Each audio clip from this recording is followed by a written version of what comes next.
kaKhumalo sawubona mfana uGovo. Hey imithi ntombi yakwabiyela obuka olabuka inhlangu yafa.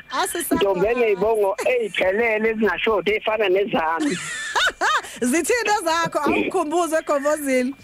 Angicale ngithi ngisebenze Goli yadliwa yaphela imali yabantu abami umhlaba wonke manje udwela amaslay queen imanje ezondwa ngabashushisi ngiyadela mambuka ndini ngokuzonda umuntu esenidungisile nje kujabula sebekhoshiwe unolandela azayifica unodlalisa azayiqaba edolweni ngikwazi igomela intombi yakwakho uJahamabheka nje siphelile isisebenganeni usishapha senkehlani maphenqula isidaba kusinyakaza isinene sebhisha umgedo ohlala indilaza semampondweni nohlahlanyovane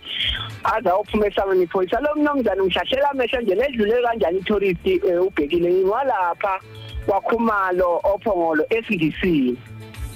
ophongolo limanzi abomvu yebo ekhaya kithi kwaKhumalo kwasezindisini bonke nje abaKhumalo ngabasezindisini bonke labafana labo umlaba labo songqongo okhandale nje omfezi ngabasezindisini labo bafana labo ungadideki ukuthi hawu kwase kwaKhumalo ngoba sesindisini ngibani lo sokhuluma English kangawo khona cha usesindisini umgumeni wayinezingoma ze-English nje wayengaya ukubukwa njengami. Siyabonga kakhulu bhuti ukuthi ke sibe nawe la emsakazweni uKhozi FM ngiyajabula ke nokuthi ke usubakhumbuzile abalaleli boKhozi FM ukuthi masikhuluma ngoGovozile sikhuluma ngobani ake siqale ke sibabingelele nje ukukhulume nabo nje ubatshela ukuthi usufikile. Ave ngiqale nkosami ngibingelele lapha endlunkulu lapha esiphethe khona thina sonke njengesizwe samaZulu ngithi bayede ngiphinde ngibingelele abaphathi bohlele wena Zimdollar lapho naye umdonso lapho ngadonseki ngibingelele nje bonke abalalele njengamanje. Ngithi nje cha ngibonga ithuba ake ngiphinde futhi ngibonge nje ngiqale ngokubonga angiqale ngibonge kuwe Mdonso uyintokazi bengayazi kodwa bengikwazi ngakwazi before ufika lapho okhozini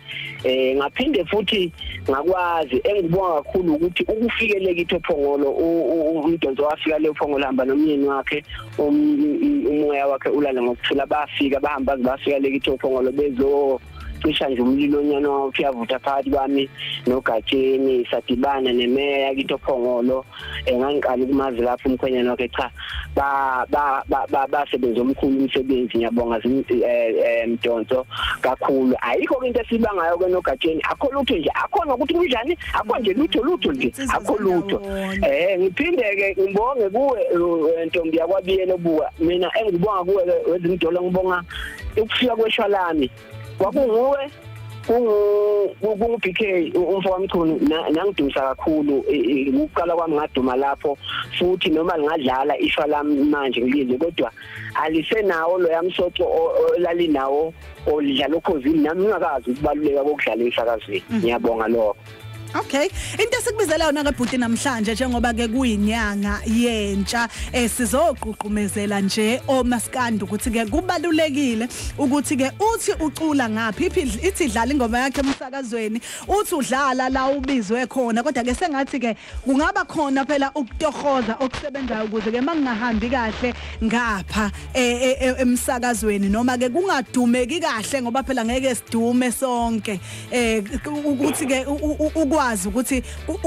ukwazi ukuphileka mhlawumbe ungagcina usunenhliziyo embi usuthuka abasakazi usuthuka obani usukhuluma noma yini ngenxa ukuthi inhliziyo ibhlungu ukuthi uyabona ukuthi akuphumeleleki sizobheka wena njengensizwa ke esebenzayo enali itoha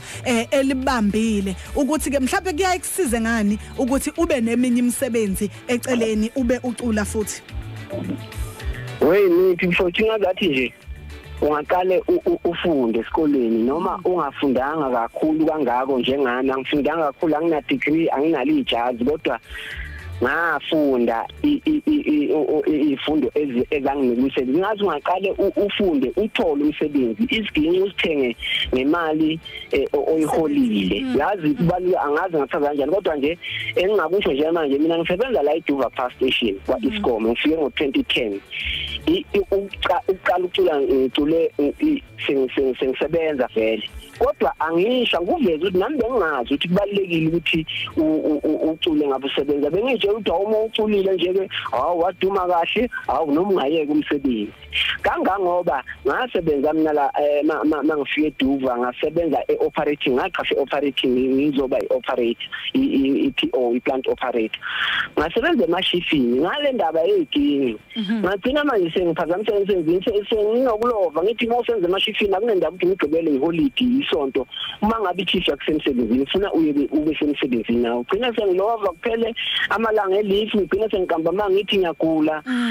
ngithi ngifaka isick note ngihamba kuyodlala kuma festival ngithobisa kwasithole beyifakela ngenephepheni ngapha mina emsebenzini bayabona abantu uGovozile ubhuke off sick ngapha ubhizi ngangena kuma festival kwagcina kwanginenzela into ngangaba mhle kahle emsebenzini kodwa ngase ngicela ki manager yami ugama ngisebenza e-shift ngathi yazi ngoba safuna ukuthi ngidlale igingqi kahle ngisacela ukuya day shift ngahamba kwenye i-department ngiyozama isikhala khona e-HMD ngangasithola ngase ngisithola e-op support la ngisebenza khona manje ngisebenza ke i-day shift Monday to Friday mangikhona nge-weekend angikho kodwa mangikhona mangingekho angikho